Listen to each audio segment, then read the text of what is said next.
एक विशेष पक्षी था जिसका नाम हिरण्य था। वह एक बड़े पेड़ पर एक पहाड़ की चोटी पर बसा रहता था। जब इसके पंख जमीन पर गिरते तो वे सोने में बदल जाते थे। एक दिन एक शिकारी इस पहाड़ की चोटी पर पहुंच गया। जब वह यहां वहीं घूम रहा था, एक पक्षी को पकड़ने में असमर्थ होने पर उसने बड़े पेड़ के नीचे आराम करने का फैसला किया। पेड़ के ऊपर से पक्षी ने एक पंख गिराया जो शिकारी के पास गिरा और सोने में बदल गया। वह बहुत हैरान हो गया। शिकारी ने सोचा, मैं इतने सालों से पक्षियों को पकड़ रहा हूं, लेकिन मैंने कभी नहीं सुना कि किसी पक्षी के पंख सोने में बदल जाते हैं। यह एक विशेष पक्षी है और मुझे इसे पकड़ना होगा। उसने पेड़ के चारों ओर एक जाल तैयार किया, पक्षी को पकड़ने की योजना बनाई।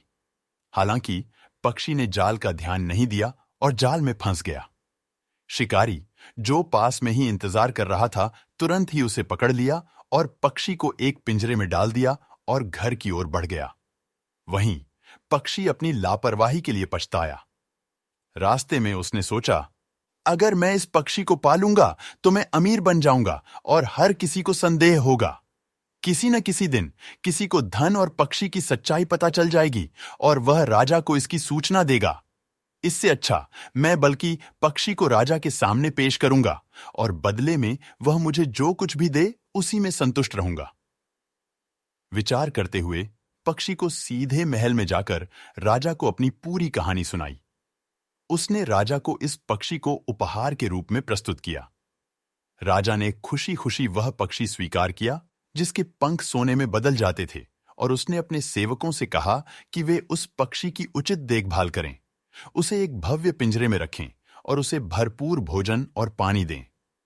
अचानक राजा के एक मंत्री ने अनुरोध किया, हे राजा, एक पक्षी का पंख सोने में कैसे बदल सकता है?